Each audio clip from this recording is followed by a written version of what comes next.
그냥 취득세랑 법무 비용 다 해서 자잘자잘한 비용 다 해서 한 그 낙찰 금액이 2% 정도 대략 들어가면 돼. 입찰가 산정을 그냥 하시는 분들이 계시더라고요. 유튜브 영상을 봐도 뭐 입찰가 산정을 그냥 내가 마진을 가져가고 싶은 금액으로 입찰가 산정하면 된다, 뭐 이런 류의 영상들이 있던데, 그러면 안 됩니다. 그러면 절대 안 돼요. 그럼 평생 낙찰을 못 받아요.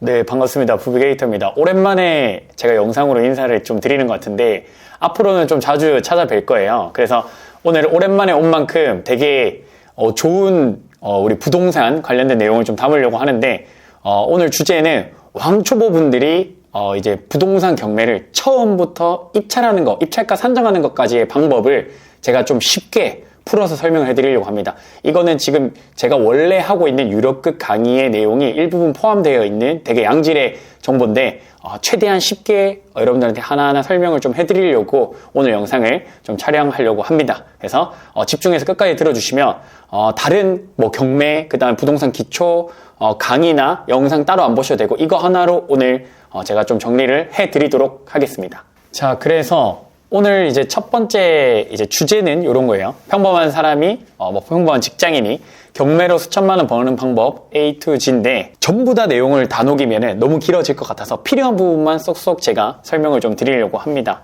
그래서 첫 번째, 맨 처음 뭐 하셔야 되는 거는 일단 내가 가용 가능한 투자금이 얼마인지를 먼저 확인이 돼야 됩니다. 그래서 이게 저축금액, 그리고 현금, 그 다음에 금융자산이 있으면 금융자산, 내가 대출을 가진 게 있으면 대출, 이런 것들을 기본적으로 먼저 앞서서 여러분들이 해주시면 더 좋을 것 같아요.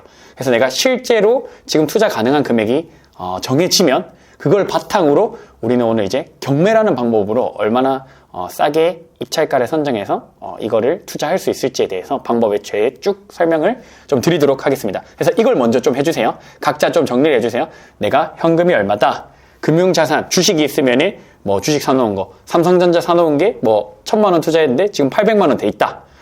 애플을 사놨는데 1,000만 원에 사놨는데 2,000만 원이 돼 있다. 이런 것들을 다 정리를 하시고, 그 다음에 대출이 내가 만약에 있어. 전세자금 대출이 있다고 하면은 전세자금 대출에 대한 이자는 얼마 내고 있고, 대출 금액은 얼마 정도가 지금 있는지 파악을 먼저 해야 내가 얼마 투자금으로 얼마짜리 물건을 봐야 되는지가 나오거든요. 그래서 이 맨 앞단에 여러분들께서 가용 가능한 투자금을 각자 좀 확인을 먼저 해주시길 바랍니다. 정리를 한 번씩 쫙 한번 적어보세요. 저축금액, 현금, 금융자산, 대출 금액이면 신용대출도 있을 수 있고, 뭐 이미 주택에 있는 분들은 주택담보대출이나 이런 것들이 있을 수 있으니까 그런 것들에 대한 정리를 한번 먼저 해주시면 첫 번째 시작이 완료가 되는 겁니다. 이어서 내가 투자할 금액이 전부 다 마무리가 됐어요.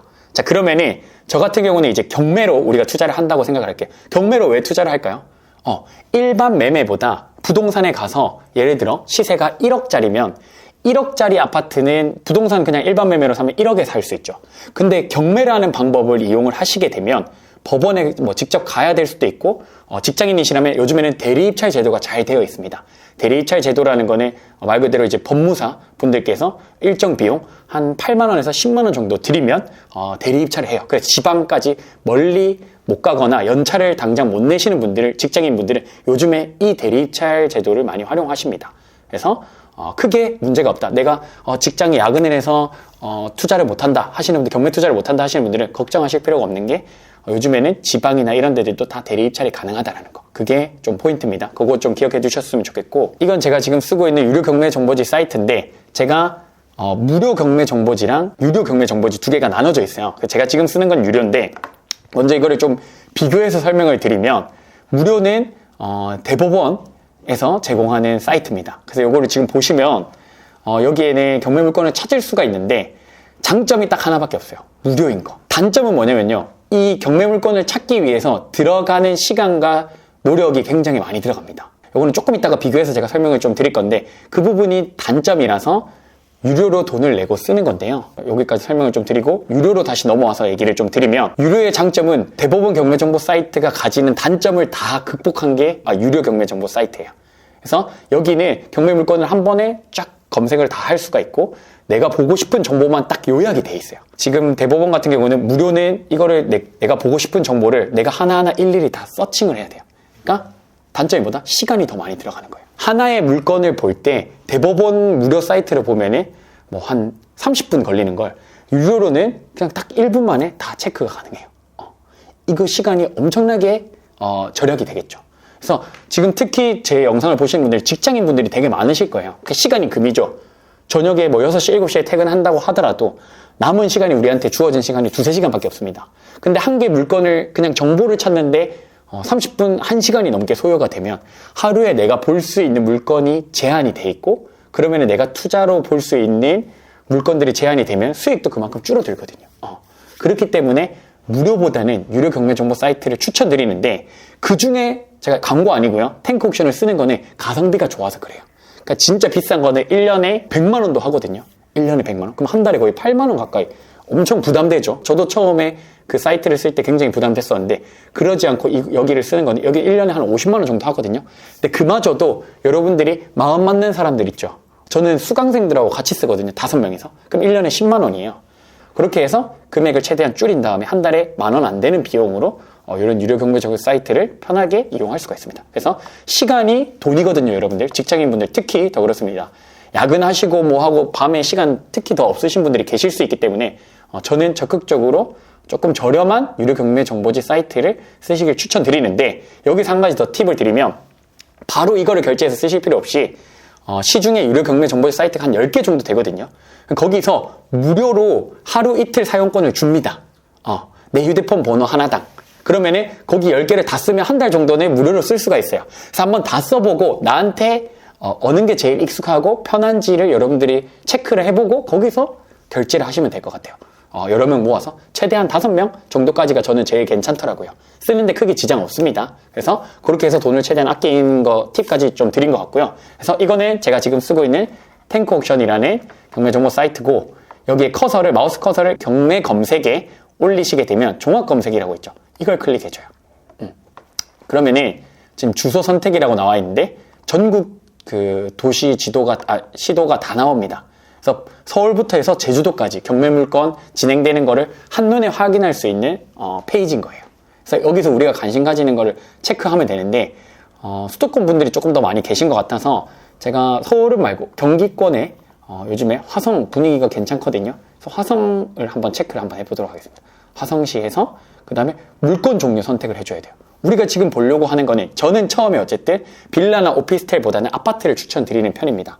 왜냐하면 빌라랑 오피스텔은 투자금이 적게 들어가서 여러분들이 접근하기 쉽지만 실제로 투자 난이도는 아파트보다 훨씬 위에 있어요. 그래서 빌라랑 오피스텔 작년에 재작년에 투자 들어가신 분들은 지금 굉장히 많이 힘들어 하시거든요. 왜냐하면 이게 황금성 측면에서 다릅니다. 황금성이라는 건 뭐냐면 여러분들이 이걸 쉽게 사고 팔고 할 수 있는 걸 얘기를 하는 거예요. 그러니까 빌라나 오피스텔은 수요 자체가 적어서, 찾는 사람이 적어서 사고 팔고가 쉽지가 않은 거예요. 그리고 가격도 많이 안 오르고요. 그래서 처음 여러분들이 불인이고 왕초보 불인이고 이제 막 공부를 시작하는 분들은 투자금이 조금 더 들어가더라도 아파트를 먼저 하기를 권해드립니다. 그래서 저는 아파트를 선택을 하도록 할 건데, 여기 쫙 나눠져 있어요. 주거용부터 상업 및 산업용, 토지, 뭐 차량, 그러니까 여기 가면은 5만 개 다 있습니다, 여러분들. 승용차, 덤프트럭, 선박, 그 다음에 과수원, 묘지, 이런 여러 가지가 있는데, 이것들은 여러분들이 알아두셔야 될 게, 지금은 여러분들이 초보니까 아파트를 먼저 하시지만, 제가 이제 투자한 것처럼 그 공장이 될 수도 있고, 토지가 될 수도 있고, 건물이 될 수도 있고, 나머지 여러분들 실력이 나중에 차차 쌓일 때는 이런 것들까지 나중에 보시면은 훨씬 차익이 크게 벌 수가 있어요. 아파트 같은 경우는 지금 2-3천만 원 정도 싸게 살 수 있는 하나의 스킬인 건데, 여러분들이 단위를 좀 더 크게 간다고 했을 때, 예를 들어 상가, 그 다음에 뭐 아까 얘기 드린 토지, 공장, 이런 것들을 가게 되면 차익이 몇 억씩 돼요. 그래서 이거 한번 제대로 배워두면 여러분들도 아파트 한 사이클을 경매로 잘 돌리고 나면은 나중에 추후에 여러분 1억, 2억, 3억 남길 수 있는 투자자로서도 충분히 가능성이 있기 때문에 일단 처음을 잘하자. 근데 그게 뭐다? 아파트다. 그래서 주거용 밑에 가시면은 아파트가 여기 있죠.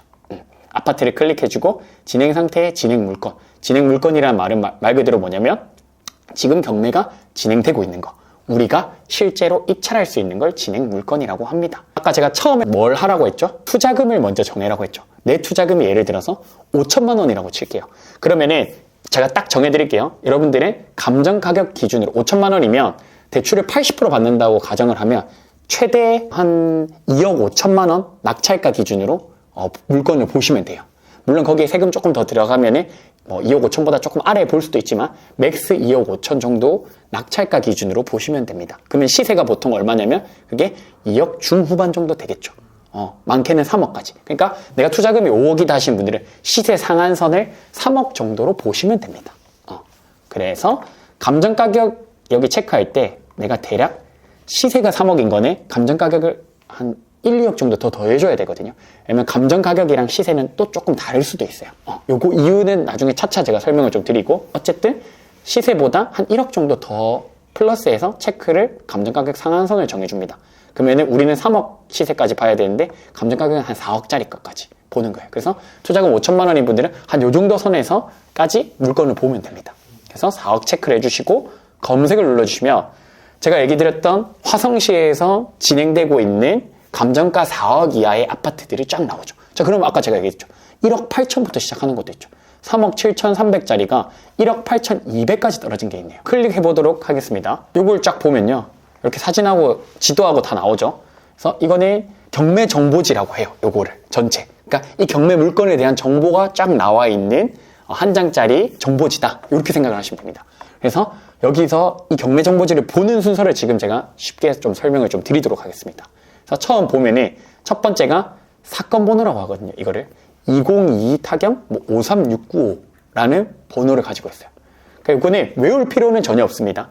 나중에 실제 법원에 입찰할 때 이게 필요하기 때문에 이걸 한번 체크하라는 의미로 이걸 첫 번째로 봐주시면 돼요. 이거 설명을 좀 드리면 2022 타경이라는 거는 그냥 말 그대로 2022년에 이 경매 물건을 접수했다라는 얘기입니다. 이걸 2022년에 접수했다. 뭐 이것까지 다 알 필요는 없는데 그냥 그런 거를 여러분들이 이해하기 쉽게 좀 설명을 드리려고 합니다. 53695라는 거는 그냥 말 그대로 이 경매 물건을 분류하기 위한 분류 식별 번호입니다. 그 정도만 알아두시면 될 것 같고요. 그래서 첫 번째로는 사건 번호를 우리가 먼저 확인을 하자. 왜? 나중에 입찰할 때 이걸 적어야 되니까. 외울 필요는 없다. 그것까지 기억하시면 됩니다. 두 번째 뭐냐면 주소예요. 요거는 경기도 화성시 기안동에 있는 신일 해피트리 아파트 땡땡동 땡땡호예요. 몇 동 몇 호인지까지는 저희가 유튜브로 송출이 되기 때문에 요거는 조금 가려서 나가도록 하겠습니다. 그래서 기안동 신일 해피트리에 몇 동 몇 층 아파트구나 라는 정도만 여러분이 체크를 해주시면 돼요. 주소는 요렇구나. 알겠어. 그리고 내려와서 세 번째가 뭐냐면 여기 건물 면적을 봐주면 돼요. 이 건물 면적을 보는 이유는 이 아파트가 몇 평인지 알기 위해서예요. 몇 평인지 알아야 내가 나중에 시세 조사를 하거나 입찰가를 쓸 때 구분을 할 수가 있으니까요. 아파트가 한 평형만 있는 게 아니잖아요. 그래서 이게 몇 평인지, 이 아파트가 몇 평인지 체크를 하는 겁니다. 그래서 84라고 되어 있는 거는 지금 간단하게 얘기 드리면 84는 그냥 외우기 쉽게 84는 34평. 우리가 흔히 아는 국민평형. 제일 많이 사는 집, 아파트 평형대죠. 84라고 적혀 있는 것들은 34평 정도 된다라고 이해하시면 돼요. 59제곱 적혀 있으면 24평 정도 된다. 그러니까 이렇게 두 개만 외우고 있으시고 나머지는 또 다음 영상에 제가 한 번 더 설명을 드리도록 하겠습니다. 그리고 나서 소유자, 채무자, 채권자 정도 확인해 주면 돼요. 그러니까 이건 보니까 소유자분이랑 채무자분이랑 동일한 것 같아요. 그러니까 이 사람이 집주인이면서 대출을 이 사람 명의로 받은 거죠. 네. 가끔 다른 가족 명의를 가져와서 받는 경우도 있거든요. 그런 거 그냥 체크 정도 하는 거예요. 채권자는 제가 봤을 때 은행인 것 같은데 여기 표시는 다 안 돼 있습니다. 그래서 요거 체크해주고 그 다음에 이어서 다섯 번째 감정가, 최저가, 보증금입니다. 감정가라는 건 뭐냐면 아까 제가 얘기 드렸지만 감정가랑 시세가 다를 수도 있다고 했잖아요. 그 이유가 뭐냐면 여기서 한번 설명을 드릴게요. 감정가는 말 그대로 감정평가사라는 전문 직종에 있는 분들이 이 아파트의 객관적인 금액을 매긴 금액을 감정가라고 합니다. 그냥 딱 봤을 때 그 사람들이 조사했을 때 주변 시세랑 뭐 연식이라는 거 다 종합해서 했을 때 이 아파트는 3억 7,300 정도 되는구나 라고 내린 거예요, 결론을. 근데 이게 왜 시세랑 조금 다를 수 있냐면 이게 아까 2022년에 경매에 접수했다고 했죠. 그럼 감정가도 마찬가지로 그때 매긴 거예요. 감정 시점이. 지금 보면 여기 가격 시점이 2022년 3월 11일이라 돼 있죠. 그래서 그때 시세랑 지금 시세랑 당연히 다를 수가 있겠죠. 1년 지금 거의 9개월이 지났으니까요. 그래서 감정가랑 시세가 차이가 날 수가 있는 거예요. 이거는 우리가 그냥 대략 그때 그 시세였으니까 이거보다 좀 저렴하면은 내가 이걸 입찰할지 말지 그냥 여부 정도로 파악하는 정도만 생각을 하자. 생각을 해서 어쨌든 감정가는 3억 7,300이고 세 번 유찰이 됐네요. 지금 보니까 3억 7천에 작년 12월부터 시작을 해서 3번 유찰이 된 겁니다. 2억 6천, 1억 8천. 2억 6천에도 아무도 입찰 안 했고 1억 8천에는 입찰을 했는데 이거는 낙찰을 받았는데 잔금을 미납한 사례입니다. 나머지 금액을 안 낸 거예요, 이분이. 그러니까 낙찰만 받고 나머지 금액을 안 내서 무효 처리가 돼서 다시 나온 겁니다. 요거 공부할 만한 가치가 있는 물건이에요. 자, 그러고 나서 지금 최저가가 얼마죠? 최저가라는 건 뭐냐면 이 금액부터 시작한다라는 겁니다. 1억 8,277만 원부터 시작하는 거예요. 시작 가격이에요. 지금 이 회차의 시작 가격을 최저가라고 합니다. 감정가의 거의 절반 수준이죠. 그러면은 원래는 보증금은 그러면은 얼마가 있어야 되냐면 10%가 있으면 되거든요. 최저가에. 근데 이거는 한번 미납을 했기 때문에 20%가 필요한 거예요.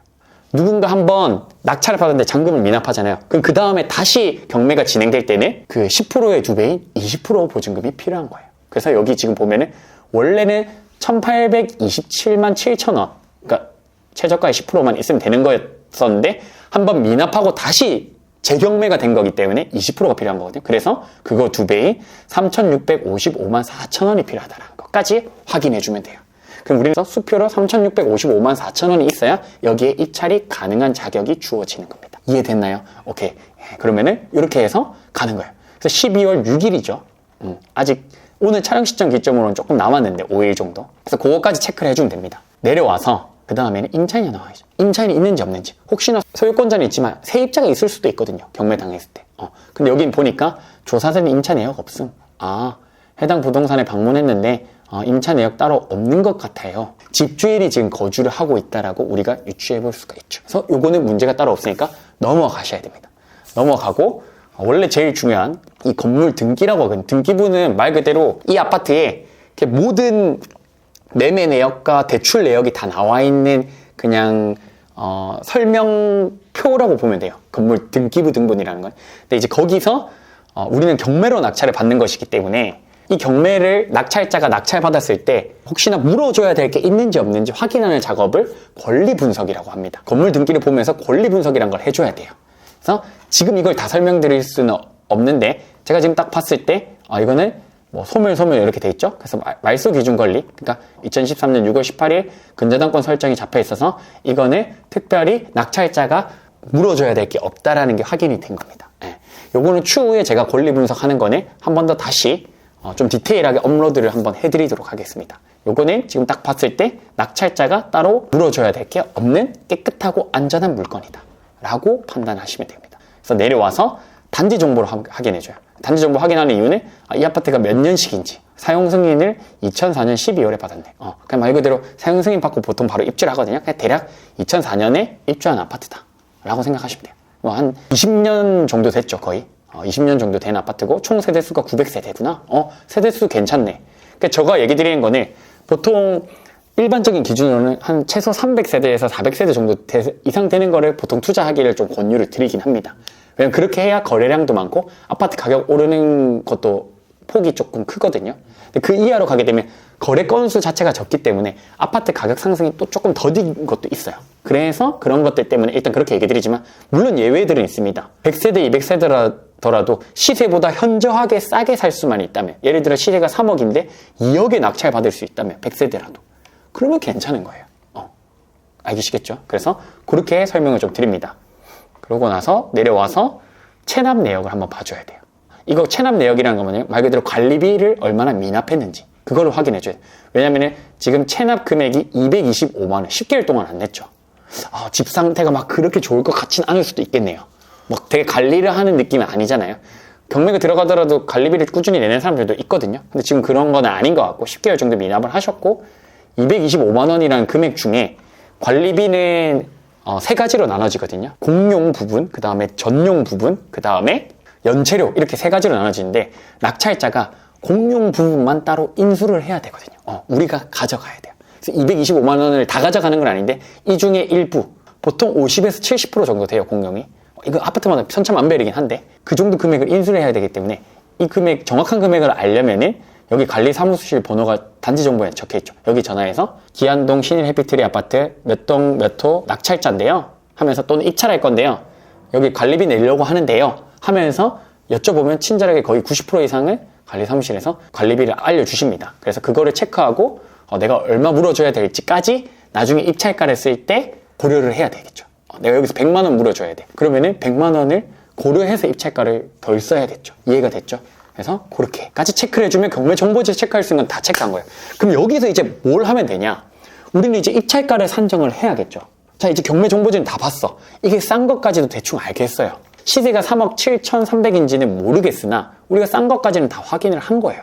그럼 여기서는 이제 본격적인 시세 조사를 해서 우리가 입찰가를 산정해야 되는데, 입찰가 산정을 그냥 하시는 분들이 계시더라고요. 유튜브 영상을 봐도 뭐 입찰가 산정을 그냥 내가 마진을 가져가고 싶은 금액으로 입찰가 산정하면 된다, 뭐 이런 류의 영상들이 있던데, 그러면 안 됩니다. 그러면 절대 안 돼요. 그럼 평생 낙찰을 못 받아요. 내가 받고 싶은 금액만 받으면, 입찰가를 써내면. 그래서 제 수강생들 중에 30번, 40번 떨어진 분들도 계시거든요. 그렇게 되지 않기 위해서는 입찰가 산정하는 방법이 또 따로 있습니다. 그거를 마지막에 제가 얘기를 좀 드릴 거예요. 그래서 지금 일단은 먼저 시세를 알아야 입찰가를 산정을 하거든요. 그래서 시세 먼저 파악을 하는 게 첫 번째입니다. 그럼 여기서 이제 내리고 기안동 신일 해피트리 아파트를 네이버 부동산에 검색을 하면 돼요. 그러면은 여기 지금 시세가 나오거든요. 기안동 신일 해피트리 아파트를 검색하는 거예요. 자, 그러면은 여기 쫙 나왔죠. 여기 화면에 나왔습니다. 기안동 신일 해피트리 901세대 맞죠? 2004년생. 아까 우리가 조사한 거랑 같은 것 같아요. 그래서 보면은 평형이 하나밖에 없네요. 32평. 여기서 가격 순으로 낮춰줘야 돼요. 왜 가격 순으로 낮출까요? 우리가 제일 낮은 금액 대비 시세보다 더 싸게 사야 되는 게 경매가 이득이 있으니까 여기서 낮은 가격 순으로 꼭 정렬을 해줘야 됩니다. 이것보다도 더 싸게 사야 우리가 경매로 사는 게 이득이 있으니까 그렇게 하는 거예요. 지금 보시면 우리 거는 뭐 화면에는 안 나왔겠지만 1층입니다. 1층이라서 조금 더 보수 쪽으로 봐줘야 되는 건 있어요. 지금 호가, 이거는 호가라고 하거든요. 호가는 뭐냐면 집주인이 말 그대로 팔고 싶은 금액이에요. 집주인이 팔고 싶은 금액이 시세일 수도 있고 아닐 수도 있어요. 아니, 집주인이 이거 알고 보니까 시장 시세는 3억인데 4억 내놓을 수도 있잖아요. 그냥 자기 마음이니까 내놓는 거는. 근데 팔리는 건 다른 얘기란 거예요. 그럼 일단 근데 먼저 그래서 호가를 한번 보고 호가 중에 제일 낮은 금액을 체크를 한 다음에 두 번째는 뭐다? 실거래가를 확인해서 이게 호가가 적정한지를 따져보는 거예요. 그래서 일단 먼저 호가를 먼저 체크를 하는 건데, 지금 보면은 2억 7,500이 있지만 이게 세안고라고 적혀 있어요. 세안고는 무슨 말이냐면 말 그대로 안에 세입자가 있는 채로 매도를 하겠다라는 겁니다. 그러니까 이거를 사는 사람은 보통 투자자겠죠. 갭 투자라고 하죠. 그러니까 실제로 거주하실 분들은 이걸 사지를 못해요. 그럼 무슨 말이냐면 실제 거주하는 사람은 못 사는 물건이 지금 나온 거잖아요. 그러면은 시세보다 이게 더 저렴하게 나와요. 왜냐하면 투자자밖에 이 물건을 선호하지 않을 거니까. 왜? 당장 못 사니까. 그렇기 때문에 보통 이런 것들은 5%에서 10% 정도 일반 그 공실인 매물보다 시세가 낮게 책정돼 있다. 그럼 지금 2억 7,500이니까 이거를 시세로 봐주면 안 된다는 겁니다. 지금 알겠나요? 그래서 그거보다 조금 더 높은 거 2억 8천짜리를 보는 거예요. 근데 심지어 이거를 보면은 올수리 돼 있는 2층이 2억 8천인 거예요. 그러니까 요즘에 34평 올수리 하려면은 보통 진짜 싸게 해도 2, 3천입니다. 그 금액을 약간 더 해주는 거예요. 근데 다 더할 필요는 없습니다. 이거 당장 오늘 올수리를 했다면 그 금액 다 받을 수 있는데 1년, 2년 지나면 그 금액 다 못 받거든요. 그래서 제가 봤을 때 여기서는 한 2천, 1,500에서 2천 정도 더 해주면 이거 시세지 않을까 싶어서 이거를 빼줘야겠죠. 우리는. 왜 그럴까요? 우리 거는 수리가 안 돼 있을 가능성이 높기 때문에 그래요. 안에 우리가 내부를 지금 확인하지를 못하잖아요. 그래서 우리 같은 사람들은 지금 딱 봤을 때 이거 지금 문 보이죠? 문 보면은 이게 수리가 된 집일까요? 올수리 된 집? 절대 아니죠. 딱 봐도 기본형이에요. 수리가 필요한 집일 것 같아요. 그렇기 때문에 같은 조건을 놓고 시세를 봐줘야 된다는 거예요. 이 사람은 올 수리했는데 2억 8천 2층이면 우리랑 1층이랑 컨디션 비슷하다고 보고, 그러면 여기서 한 2천만 원 빼주면 제가 봤을 때 시세는 보수적으로 보면 2억 6천 정도 잡아주면 될 것 같아요. 이거는 뭐 각자 부동산에 한 번 더 전화를 해서 정확한 시세를 체크를 해야 되겠지만, 지금 손품으로 팔았을 때, 손품이란 거는 지금 인터넷 조사만 했을 때 그럴 것 같다라고 예측을 하는 겁니다. 저는 2억 6천을 시세로 봐줄 것 같아요. 지금 이렇게 조사만 했을 때. 근데 여기서 끝내면 안 된다고 했죠. 이게 호가라고 했죠. 그래서 실거래된 사례를 봐준다. 실거래된 사례는 네이버 부동산으로도 볼 수도 있고 호갱노노라는 사이트로도 볼 수 있는데, 먼저 네이버로 보면은 시세를 보면 가장 최근에 거래된 게 2억 8천, 2억 8,500이죠. 6층이랑 1층이 있죠. 근데 제가 딱 느낌상 지금 받았을 때 수리된 거일 거예요. 왜냐면 2023년 10월에 2억 6,500에 1층이 거래됐는데요. 똑같은 1층인데 한 달 만에 2천이 올랐을까요? 아니죠. 추측이지만 아닐 확률이 90% 이상입니다. 제가 생각했을 때는 수리된 여부예요. 그럼 우리 시세는 이 정도 봐줘도 된다. 2억 6,500? 아까 제가 했는데 2억 6천 정도. 이해됐나요? 이렇게 가는 거예요. 이게 정확한 시세 조사입니다. 그러면은 어쨌든 우리는 2억 6천에서 2억 6,500을 시세로 봐주는 거예요. 아시겠죠? 그럼 다시 돌아와서 입찰가를 얼마 쓸지에 대해서 하나 단서를 얻었어요. 시세를 파악했네요. 그럼 시세 그냥 2억 6,500으로 할게요. 그냥 2억 6,500이 거래된 게 있으니까 1층이 똑같은 1층인데 2억 6,500을 시세로 봐줄게요. 자, 그래서 2억 6,500이죠. 그러면은 얼마가 지금 더 저렴하게 나온 거죠? 거의 8천만 원 정도? 최저가 기준으로는 차액이 있어요. 근데 내가 1억 8,277만 원을 지금 쓰면 절대로 낙찰을 못 받는다라고 얘기 드린 겁니다. 내가 8천만 원을 여기서 마진을 벌고 싶대요. 그게 내 마음대로 되는 게 아니라는 거예요. 백날 1억 8,200을 써봐야 여러분들이 낙찰 받을 확률은 0%입니다. 0.1%라고 할게요. 0%는 없으니까. 그래서 제가 오늘 이 영상을 찍는 거예요. 입찰가를 그렇게 정하는 게 아니에요. 내가 벌고 싶은 금액을 적는 게 아닙니다, 여러분들. 낙찰될 확률이 높은 금액을 적어야 되고 그 금액이 내가 만족할 수 있냐 없냐를 따지셔야 돼요. 자, 그러면 그걸 어떻게 따지냐? 자, 유럽급, 진짜 이거는 제가 본 강의에서 100만 원 이상 받고 알려드리는 팁입니다. 그래서 이거를 좀 알려드리면 한 개 딱 알려드릴게요. 뭘 보냐면 경기도 화성시에 있는 가장 최근에 낙찰된 사례를 보면 돼요. 낙찰된 사례를 보면 되는데 어떻게 보면 되냐? 아무 금액을 보면 되냐? 그게 아니에요. 우리 거랑 시세가 비슷한데 가장 최근 2주일 이내에 낙찰된 금액을 보시면 돼요. 예를 들어 우리 게 시세가 2억 6,500이잖아요. 그럼 비슷하게 2억에서 3억 사이에 시세를 가진 아파트가 저번 주, 저저번 주에 얼마에 낙찰됐는지, 마진이 얼마 차이요. 그걸 기준으로 잡고 입찰가를 산정해야 돼요. 화면은 어려우니까 제가 보여드릴게요. 그래서 이거를 끄고 여기 화면으로 종합 검색 탭으로 다시 와서 자, 어떻게 하냐면 경기도 화성시 똑같이 물건 종류의 아파트였죠. 여기서 이제 달라요. 진행 상태에서 매각 전부를 클릭해 줍니다. 왜? 우리는 앞에 낙찰된 사례를 가지고 우리를 기준을 잡아야 되기 때문에 입찰가 이미 팔린 거. 그러면 감정 가격은 어떻게 하면 되죠? 똑같이 우리처럼 하면 되죠. 4억 해서 검색해주면 자, 가장 최근에 화성에서 낙찰됐던 거 지금 11월 24일, 11월 17일, 15일 그러니까 한 달 이내 게 제일 좋아요. 그 이상은 사실 분위기가 심리가 달라지고 낙찰가가 조금씩 달라지거든요. 그래서 한 달 이내 거 그리고 어제 거면 제일 좋겠죠. 가장 빠르면 빠를수록 좋습니다. 이해됐나요? 그래서 그렇게 가도록 하겠습니다. 그렇게 갈 건데 제가 하나를 그냥 클릭해서 그냥 바로 보여드리도록 할게요. 우리랑 가장 비슷한 거 2억 6천에 낙찰된 게 있거든요. 시세가 얼마인지는 모르겠어요. 그리고 요거까지 체크를 같이 해줘야 돼요. 입찰자가 7명이죠. 1등이랑 2등 차이가 얼마 안 나죠. 아, 이게 간혹 초보자분들이 낙찰가를 엄청 높게 쓰는 경우가 있거든요. 시세만큼. 그런 사례가 아닌지까지 체크를 한 번 더 해줘야 돼. 그게 이 사람이 2등이랑 한 3천만 원 비싸게 샀어. 그럼 그거를 우리는 기준을 잡으면 안 되겠죠. 그렇죠? 그래서 요거는 적당히 우리가 기준점을 잡아줘도 될 것 같아. 2등이랑 뭐 한 600만 원 차이밖에 안 되고 7명이나 들어왔어. 무리한 금액으로 낙찰받은 게 아닌 것 같은 거예요. 그거를 가져와서 보면은 아까 우리가 뭐라고 했죠? 사건 번호 확인하고 주소 확인하고 건물 면적 34평이네. 감정가, 최저가, 매각가. 감정가 3억 2천이었는데 2억 6,200에 낙찰됐구나. 내려와서 임차인 없고 이것도 권리 분석상 문제가 없고 하자 없다. 관리비 미납 금액은 따로 없군요. 500세대 정도 되고요. 이것도 거의 20년 정도 됐죠. 화성시 봉담읍 신일 해피트리 아파트래요. 이거를 어떻게 하면 된다? 얼마나 싸게 받았는지 체크를 하면 돼요. 그러니까 얘가 만약에 2억 6,200에 낙찰 받았잖아요. 근데 알고 보니 얘 시세가 2억 9천이래요. 2,800만 원 싸게 받았죠.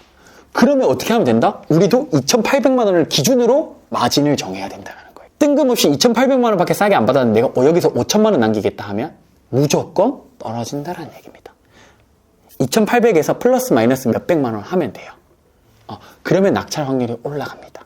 이게 제가 경매로 30건 이상 낙찰을 받고 매도했던 방법의 그냥 가장 근간이 되는 입찰가 산정 방법이에요. 특별한 비법이 있는 게 아닙니다. 여기서 그냥 왔다 갔다 하는 거예요. 그냥 내가 싸게 사고 싶은 금액만 생각하면 절대 안 된다. 시장에서 이렇게 하는데 그럼 내가 이 2,800만 원 정도 싸게 사는 걸 만족하면 나는 그렇게 하면 되는 거예요. 자, 그러면은 다시 이거를 자, 시세가 얼마인지 모르겠어요. 그냥 한번 보는 거예요. 신일 해피트리, 봉담읍 신일 해피트리 몇 차인데, 제가 보면은 2차입니다. 2차 똑같이 네이버 부동산 가서 봉담읍 신일 해피트리 2차 바로 나오죠. 요거 클릭해주면 돼요. 클릭하고 2차로 왔죠? 34평이거든요. 요게 34평이고요. 어떻게 한다? 가격 순으로 내려준다. 그러면은 제일 낮은 금액의 시세가 2억 7천에 돼 있어요. 2억 6,200에 낙찰 받았는데 제일 낮은 호가가 2억 7천입니다. 생각보다 그렇게 싸게 받은 것 같진 않아 보이지만 사실은 우리가 낙찰 받은 게 층수가 좀 제일 좋은 거긴 해요. 로얄층이에요, 말 그대로. 17층인데 지금 호가로 나와 있는 건 2억 7천인데 12층이죠. 우리가 이것보다는 조금 더 좋아요. 그거를 감안해서 봐줘야 되는데 일단 호가는 2억 7천인데 내려와서 보면은 호가랑 크게 차이 없이 근데 실거래가 됐네요. 네. 큰 차이가 없네요. 2억 6천대 거래가 됐었기 때문에 이 호가가 무리한 호가도 아닌 것 같고 정확한 거는 부동산을 통해서 한 번 더 체킹을 해야 되겠지만 이렇게만 봤을 때 2억 7천도 무리한 호가가 아닌 것 같지만 우리는 층수가 조금 더 좋기 때문에 여기보다 뭐 한 500에서 1000 정도의 플러스를 해주면 되는 거예요. 그러면 2억 7,500에서 2억 8천의 시세라고 봤을 때 지금 생각보다 마진을 남기고 가져간 건 아니네요. 근데 2억 6,200이니까 1,500, 2,000 사이 정도 마진을 봤다라고 판단이 됩니다. 지금 이렇게만 봤을 때. 그러면 요 기준 안에서 우리가 가야 된다라는 거예요. 근데 이거는 요거 하나만 봤을 때 얘기고 앞에 것, 가장 최근 것도 봐도 되긴 하거든요. 사실 제가 이 사례를 알아서 지금 일부러 안 하는 거긴 한데 특별한 사례이긴 하거든요. 그럼 하나만 더 가면은 뭘 쓸지 모르겠어서 하나만 더 가면 자 그러면은 여기 11월 17일에 매각이 된 거가 또 있어요. 요거를 사례를 우리가 보면은 화성시 송산동에 있는 우남 블루존 아파트라고 합니다. 똑같이 사건 번호 보고 2023 57489 그리고 주소 보고 그 다음에 건물 면적 84라고 돼 있으면 34평이다. 소유자, 채무자, 채권자 확인하시고 감정가, 최저가, 매각가 확인하는데 감정가가 2억 7,600이었는데 2억 1,400에 누가 낙찰 받아갔어요. 한 명인데 그럼 이거를 우리가 그 근거로 넣어줘도 될까? 혹시나 이 사람이 높게 쓴 게 아닐까? 하지만 확인해볼 가치는 있다. 임차인 없는 거 확인했고 그 다음에 건물 이거 낙찰자가 인수해야 될 권리가 따로 없다는 거 건물 등기 보고 말소 기준 권리라는 걸 찾아서 확인했고 요거는 제가 나중에 추후에 영상을 찍어서 한번 말씀드릴게요. 그래서 단지 정보 386세대고 99년생이다. 한 24살, 5살 정도 됩니다. 그래서 그렇고 관리비 체납 내역이 와 어마어마하네요. 1,150만원 19년부터 미납 4년 이상 미납을 한 겁니다. 그럼 안에 내부 상태가 제가 봤을 때 좀 처참할 것 같아요. 자, 근데 여기서 하나 또 팁은 3년 이상 연체된 금액분에 대해서는 낙찰자가 인수를 하나도 하지 않아도 되긴 해요. 그러니까 3년 내의 거, 2020년 말 거부터 거만 인수를 하기 때문에 여기에 뭐 몇백만 원 또 빠지겠죠. 그런 것들은 관리 사무실에 한 번 더 체크를 하시면 됩니다. 그래서 이거 한번 시세 한번 볼게요. 2억 1,400에 낙찰받았는데 송산동 우남 블루존 똑같이 네이버 부동산 들어오셔서 치면은 이거 나오죠. 우리 거 평수가 33평 요거예요. 가격순으로 낮추면 완전 땡큐인데요. 자 이렇게만 봤을 때 우리가 2억 1,400에 낙찰 받았다고 했죠. 근데 지금 최저 호가가 얼마죠? 2억 5,500입니다. 호가 대비 일단 4천인데 아까 제가 뭐라고 했죠? 월세 끼고 매매는 시세보다 저렴하다고 했죠. 그럼 이거는 5%에서 10% 정도 더 빼줘야 됩니다. 그래서 정상 매물로 시세를 보면 호가 기준으로는 제일 저렴한 건 2억 8천이에요. 그럼 시세보다는 거의 6,500 정도 싸게 받은 거예요. 호가 대비로만 따지면. 근데 여기서 끝나면 안 된다고 얘기했죠. 자, 11월 실거래가 2억 6천이 찍혀있죠. 11월 실거래가 2억 6천이 찍혀있어요. 그럼 제가 아까 2억 7천 봐줘야 된다 했는데 그럼 더 보수적으로 봐서 2억 6천이 시세라고 할게요. 그럼 이분 얼마나 싸게 낙찰받았죠? 거의 2억 1,400에 낙찰받았으니까 4,500 정도 싸게 낙찰받은. 근데 여기 특이점이 하나 있었죠. 미납 관리비가 1,000만 원이 넘게 있었기 때문에 그걸 감안하고 어느 정도 수리 비용도 감안했을 거예요. 그럼 그런 것들을 전부 다 그냥 계산했을 때 제가 봤을 때는 시세보다 한 2,000에서 2,500 정도 싸게 산 게 아닐까. 그렇게 기준점을 잡아주면 돼요. 그래서 이렇게 그러면은 지금 화성에서는 2억대에 있는 아파트는 시세보다 한 2,000에서 3,000 싸게 사고 있구나. 그걸 기준으로 자꾸 우리 거에 대입을 시키면 돼요. 그럼 내가 2천만 싸게 낙찰 받아도 만족할 수도 있잖아요. 왜? 내가 이거 실거주할 사람이야. 2천만 원 여러분들 직장인 연봉 거의 1년 연봉, 1년 내내 돈 모아도 2천만 원 모을까 말까 하죠. 그 돈입니다. 2천만 원만 난 싸게 받을 거야 하는 분은 당연히 그 가격에 맞춰서 입찰가를 쓰면 어떻게 된다? 당연히 낙찰 확률이 높아지겠죠. 근데 아니야, 난 좀 투자자니까 조금 더 보수적으로 볼래. 해서 2,500, 3천만 원 마진을 보겠다 하면은 이제 확률이 조금 더 떨어지긴 하겠죠. 근데 그 선에서 왔다 갔다 하면서 낙찰되거나 2등, 3등 하겠죠. 그렇게 맞춰가는 거예요, 입찰가를. 그러면 결론적으로 다시 가면은 우리 걸 본 걸 시세가 2억 6천이죠. 2억 6천. 지금 화성시 안전 마진이라고 할게요. 이익이 지금 얼마 든다? 2천에서 3천만 원 정도. 이 금액대가 2억에서 3억대 금액대가 마진이 2천에서 3천 정도 된다. 자, 그랬을 때 그럼 우리는 시세보다 입찰가를 2억 4천에 쓰면 당연히 낙찰 확률이 훨씬 높아지겠죠. 근데 내가 그게 아니고 입찰가를 2억 3,500이죠. 여기는 2억 3천을 쓰겠어. 그러면은 이거는 이제 확률이 조금 더 줄어들겠죠. 조금 더 보수적으로 보는 거야. 나 이거 안 돼도 다른 물건 많아. 더 볼 거야. 더 좋은 입지가 나오면 난 할 거야. 했을 때 요 정도. 그래서 입찰가를 이렇게 나누는 순간 여러분들의 낙찰 확률이 당연히 달라지는 겁니다. 자, 이렇게 입찰가를 산정을 하는 거예요. 그러니까 내가 여기서 마진을 5천만 원 남기겠다 하는 건 뭐다? 그냥 법원에 구경하러 가겠다 라는 겁니다. 여러분들 똑같아요. 3천만 원 이상을 생각한다? 쉽진 않아요. 운빨로 진짜 그냥 될 수는 있는데 한 번씩. 근데 조금 쉽진 않다. 내가 얼마를 남기고 싶을지를 생각해서 정해서 하시면 되는 겁니다. 여기까지 입찰가 산정하는 방법까지 알려드렸고, 그래서 우리가 얘기를 다시 드리면 2억 3,500을 낙찰확률 중간이 2억 3,500을 써서 한 2,500 정도의 마진을 남겼다고 생각을 할게요. 그러면 실제로 그게 내가 전부 다 그걸 마진을 다 남길 수 있냐? 그건 또 아니겠죠. 왜냐하면 부동산을 경매로 사든 일반 매매로 사든 세금이란 게 항상 필연적으로 들어가고, 그 다음에 거기에 따른 또 비용들을 또 제외를 해야 내 실제 순수익이 나오기 때문에 세전 연봉 여러분들 뭐 다 의미가 없잖아요. 실제로 내가 다 떼고 나서 손에 들어오는 게 얼마인지가 중요하니까 그 과정을 조금 얘기 드리면, 비용 항목들을 제가 몇 개 적어 놨습니다. 처음에 이제 아파트를 낙찰받으면 부동산 세금은 총 3가지가 있거든요. 뭐 이거 간단하게 설명드리면 취득세만 지금 적어 놨는데, 취득세, 보유세, 그 다음에 양도세. 이건 뭐냐면 취득세는 뭐다? 살 때 내는 세금이고요. 보유세는 진짜 말 그대로 보유하고 있을 때. 양도세는 뭐다? 팔 때 내는 겁니다. 그러니까 살 때 한 번, 들고 있어도 세금을 내고요. 그 다음에 팔 때도 세금을 내요. 투자를 뭐 한다고 하든 뭐 실거주를 한다고 하든 어쨌든 이 세금들은 다 내야 되는 건 맞는데, 당장에 필요한 세금은 지금 요 2가지는 일단 빠집니다. 보유세 같은 경우도 뭐 재산세랑 뭐 또 나뉘거든요. 그 종부세. 이런 거는 큰 금액이 아니에요. 그러니까 여러분들이 저는 이랬으면 좋겠어요. 그러니까 이것들은 되게 자잘한 금액이, 물론 그것도 중요한데 이게 대세를 가르는 큰 금액이 아니기 때문에 여러분들이 얼마나 더 싸게 사는 거, 마진을 큰 거에 더 집중을 하셔야지, 뭐 이거 10만 원, 20만 원 더 나가는 거, 보유세 해봐야, 재산세 해봐야 지금 2억대 아파트는 1년에 2, 30만 원도 안 나옵니다. 근데 그것 때문에 내가 입찰을 뭐 고민하고 이거 20만 원 덜 쓸지 30만 원 덜 쓸지 그 고민을 하고 있을 때가 아니라는 겁니다.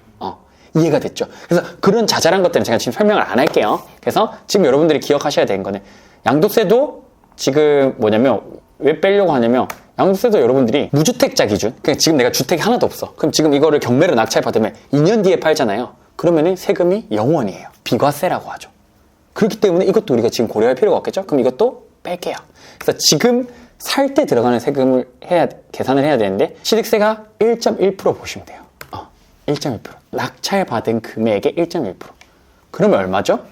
2억 3,500에 1.1%네요. 그럼 뭐 대략, 이것도 뭐 다 계산하고 있으면 안 됩니다, 여러분들. 한 250만 원 정도 들어가는구나.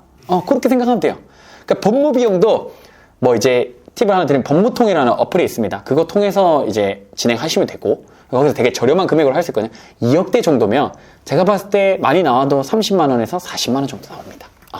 이거 지금 하나하나 일일이 다 이런 걸로 막 여러분들이 신경을 쓰고 막 정신이 집중되면 안 돼요. 어떤 걸 얼마나 더 싸게 낙찰받을지, 이 입지가 괜찮은지, 팔리는 게 맞는지, 전세가 얼마인지, 월세가 얼마인지에 대해 큰 그림을 여러분들 신경 쓰셔야지. 지금 법무비용 뭐 10만 원 아끼는 거 중요하죠. 중요한데 거기에 매몰돼서 다음 스텝을 못 가면 안 된다는 얘기를 하는 겁니다. 이거 계산하는 거 중요하지만 그거는 추후에 내가 진짜 입찰할 때, 최종적으로 정산할 때 이렇게 고민을 하시라는 겁니다.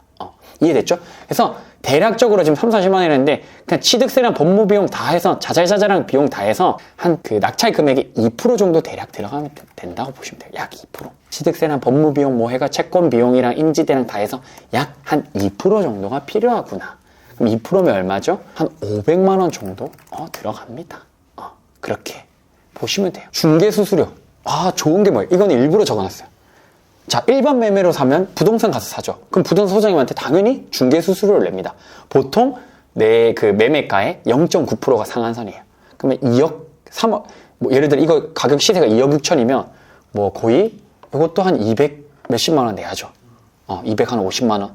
근데 어떻게 되죠? 경매로 사면 중개수수료가 없다. 팔 때 말고는 없다.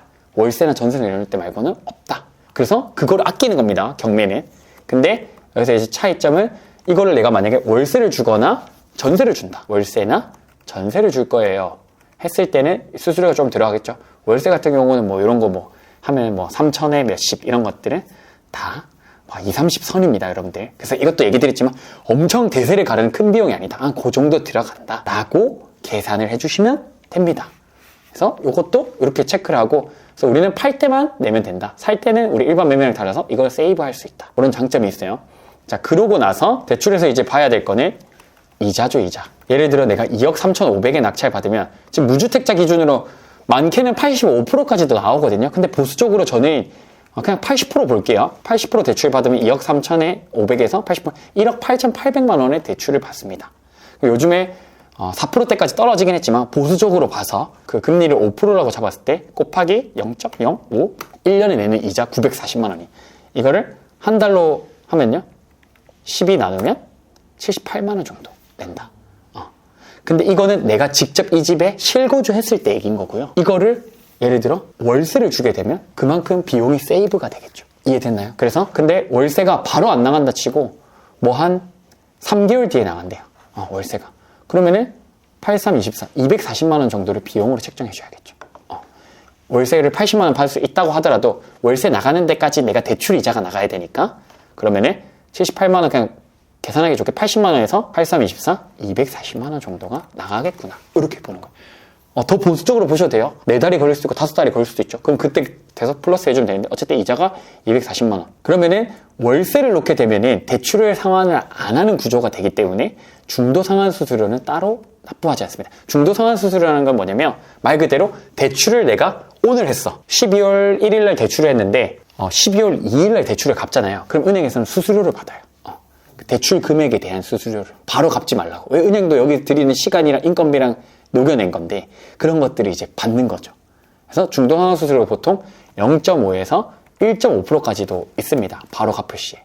그럼 제일 낮은 걸 선택하면 되겠죠. 그럼 보통 0.5%인데 월세를 한다고 했을 때는 대출을 상환할 필요가 없죠. 대출이 있는 상태에서 월세 보증금을 받는 거거든요. 그러니까 아까 대출 금액 있는 채에서 보증금 뭐 3천에 80 이런 식으로 받는 거예요. 그래서 우리는 중도상환수수료 이때는 따로 들지가 않겠네요.